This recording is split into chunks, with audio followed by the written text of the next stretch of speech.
Wait, this was released?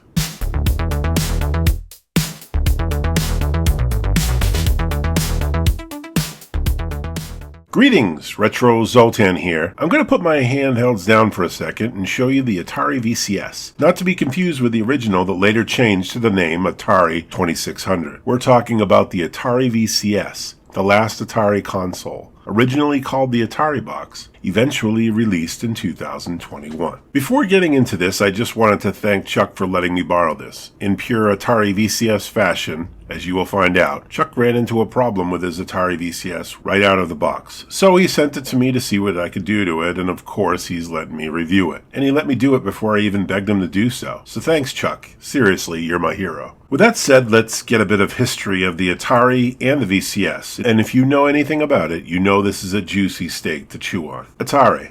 The name alone conjures the smell of old wood-paneled consoles and the crackle of cathode ray tubes. This was the company that defined gaming's early years, but over time its glory days were fleeting. Over the decades, Atari passed through many hands, from Warner Communications to Jack Tramiel's company, which rebranded Atari as a home computer maker, to Hasbro Interactive in the late 1900s. And eventually to a French holding company which later rebranded itself as Atari SA. The pitch for the new Atari VCS was irresistible. A console for old-school gamers, nostalgic for the warm glow of their youth, but with a modern twist. It was marketed as a hybrid machine running Linux, combining classic games with modern apps. It sounded like a dream, but in the world of crowdfunding, dreams turn into nightmares. From the start, production was a mess as Atari chose Indiegogo as their platform.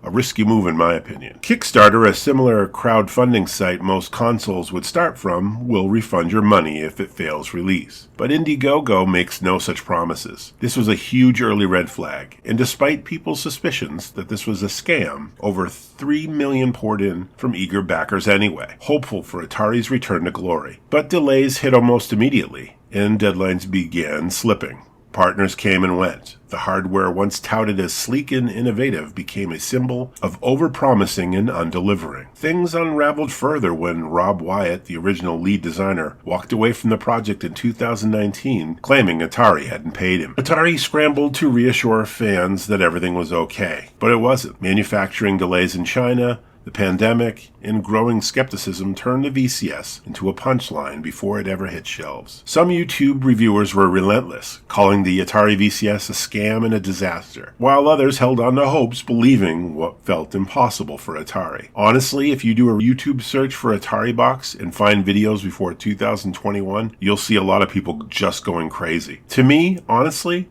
I didn't think it was going to happen. But it did happen. Exactly, Ted. So here we are today with an Atari VCS in hand, but only because there was a Black Friday sale in 2024 where you could pick this up for as low as $80. It's hard to feel positive about a system that was once $300, now down to $80. How bad is it really? Has it gotten better? Is it now relevant? Let's find out everything we can. And maybe, just maybe, this thing has promise. The Atari VCS has a few different styles. Currently, you can purchase the black walnut and all black onyx model from Atari directly for close to $200. Apparently, there was a collector's edition that had a light maple finish and a rare one that was special to Walmart that was called Carbon Gold, but I think the original idea fell through and these never got made. Even more rare is a complete see-through one that I'm sure is out there somewhere. It was called the check model so they could fill it with components and get a good look at the insides for designing or whatnot, I guess. I would love to get my hands on one because it looks amazing. Maybe someone on the Atari team will let one go on eBay someday. Unboxing the Atari VCS is a good experience.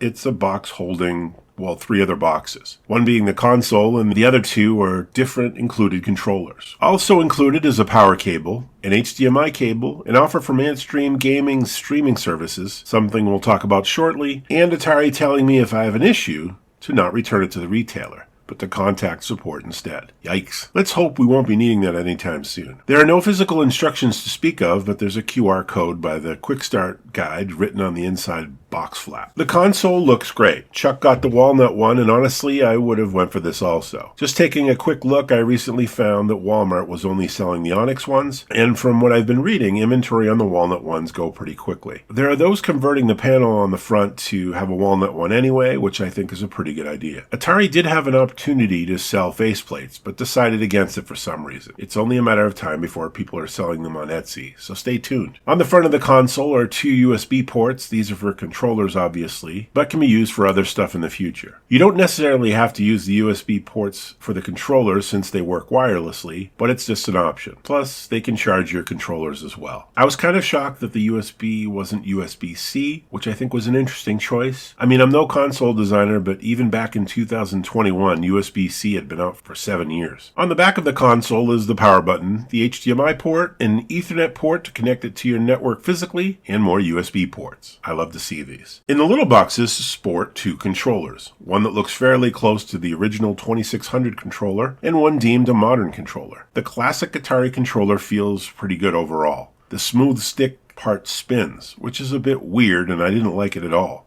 till I realized it was meant to spin to act like a paddle. Kind of like two controllers in one for the old school folks. Okay, maybe I should have read the manual. Still, even knowing what it does now, it still doesn't feel great. I admit I miss the rubbery 2600 stick. I've been looking at people selling grips for these that make it feel more like the original, which I think is a pretty good idea. Aside from the stick, it has two buttons, one in the top corner, as the original did, and one on the front left that's sort of like a trigger. There's the Atari button on the right that's used to sync it up to the module, and a sort of back and menu button on the bottom as well. Overall, it seems fine and lights up when you use it, so that's pretty neat. Nothing else to say about it. They definitely took some time trying to update the original without going too far. Nicely done. The modern controller I actually like the feel of a lot, and it looks great. It has two analog sticks, both clickable, that feel okay. Nothing special, but they're there at least. A swiveling D-pad that I admit I don't like the look of, and just feeling it, I don't really like it. As much as I love D-pads, I feel like I'm going to go to the orange analog stick anyway. The ABXY buttons are fine and are a good size, and feel very old school, so I'm not very upset about them at all. There's also trigger buttons which remind me that this console is going to be able to play stuff more advanced. Overall, I like it, and I might try to snag one of these up just to have one for gaming on my PC or something. Turning on the Atari VCS is like booting up a computer, eventually teasing you with a snippet of the original Asteroids. From there, you get to experience the Atari OS and system that will start asking you about your joystick, which you can connect by holding down the Atari symbol to have them link up. It's an early annoyance because every time you boot up, it's going to do this. I had mixed results with these, but sometimes the controller needs firmware upgrades, which the VCS will tell you about, or sometimes the batteries in the controllers themselves need to be charged. Speaking of upgrades, the console out of the box wanted to do a firmware upgrade. So once I connected it to my wireless network, it went ahead, downloaded the firmware, and started to install and reboot. And then it wanted to do an upgrade, again and again. It wouldn't stop, ever. I ran into it. The issue Chuck ran into out of the box. Normally to fix this, you put firmware on a flash drive and can update the VCS manually, but I got lucky for once and somehow seemed to get it to break out of the loop and upgrade as I wanted it to. Not the best start for this console experience, but I guess I've seen worse. So let's move on. Once upgraded, you need to make an account or log on as a guest, which I recommend if you're just messing around. Having an account is pretty close to having an account on a PC. And if you plan on buying games from the Atari store, it's a must. Once you're logged in, you'll see the Atari Vault app installed, all ready for you, free of charge, including 100 classic games. Games are drawn from both Atari's arcade catalog and its home console lineup, particularly the Atari 2600 and 5200. Classic games like Centipede, Missile Command, Tempest, Pong, and Adventure are among the included titles. There's a lot of detail, information, and even the user manual if you're into that sort of thing. I love checking out all the arcade cabinets, watching them spin around. Exploring around, you can obviously add more games from the store, but from that point on, nothing is free anymore. Not really. The ones you do find that are free are already included in the vault, and rumor is they're better, but I don't see much of a difference, honestly. Probably a huge draw for me is the Recharge series that brings new life into some of the classics. They're pretty exciting, honestly. There seem to be a lot of games to download, and as of January 2025, there are 187 games you can buy and download onto your Atari VCS. Not to be greedy, but I was hoping for more. Suppose it must be. I was hoping for more. If you are greedy like me, there's also the AntStream app that you can install and subscribe to for a low fee to play a ton of more games. I think it's like 13,000. I haven't subscribed, but I've heard mixed reviews for the VCS handling this. I'm guessing it's mostly associated to how good your network is, and would assume plugging this into your network port directly instead of using the wireless would make a huge difference. I'm not the biggest fan of streaming games, but the ability is there if you want it. And the more options, the better. There are multiple apps in the store, of course, you can install, including Netflix and Plex, which I think is pretty interesting. I suspect most people won't be playing movies on this thing, but it's a thing that you know someone's going to do. There's also the Atari VCS PC mode, which allows the console to function as a mini PC, running operating systems like Windows or Linux alongside its gaming interface. This feature provides more flexibility, enabling users to boot from external drives or USB sticks without overwriting the built-in Atari OS, which means pretty much you can boot this thing up into an emulator to play more games. I tried it and it works pretty well after you eventually find out how to tell your VCS to allow it, which seems kind of odd to me. It's a feature, but you have to work for it by telling the BIOS to ignore what you're doing and then move on from there. At that point, you can just boot up with whatever you want to, including Batacira, which will finally allow you to play what you always wanted to play on this thing, or anything else you desire. Before you ask, yes, it can play Doom. Very well, in fact. I only tested with Batacira, but getting the system to remember the controllers every time I want to play was an issue. I was obsessed with trying to fix this, but finally gave up for now. I'll try again when I get my own for sure. Maybe then I'll make a tutorial if enough people ask for it. Anyway, as far as the Vault app, the games retain their original graphics and gameplay, as the app will add modern features like leaderboards, save states, and adjustable difficulty settings that make the experience more user-friendly. The Vault supports multiplayer, but only locally, unfortunately. Other apps, however, do support online multiplayer, which I think is what more people are excited about. The games can be played with either controller, even third-party controllers like Xbox or PlayStation gamepads. The Atari controllers work well enough for me, I guess. I enjoyed the Xbox-looking controller more than I thought, to be honest. The swiveling joystick on the Atari controller works okay as a paddle, but not my favorite, to be honest. Still, it's working great for the 2600 games that use a joystick. For all other games, I'd say use the modern controller. Before I forget,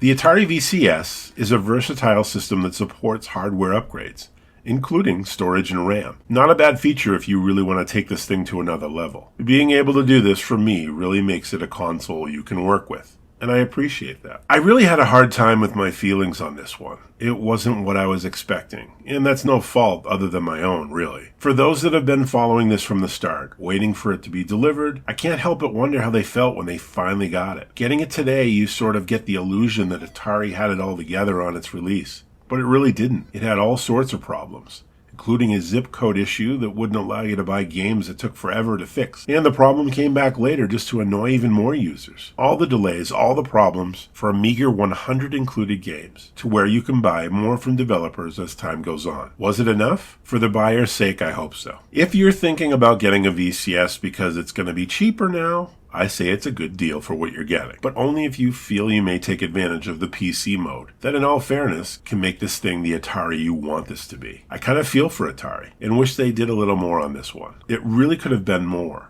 But with its problems, I guess we should be thankful it got released at all. Everyone that funded this hopefully got something they enjoy. As I regretfully pack it back up, I know I'll end up getting one of these of my own, eventually. I can only hope to grab one cheaper from someone who doesn't appreciate it as much as I will. So do you own one? How often do you use it?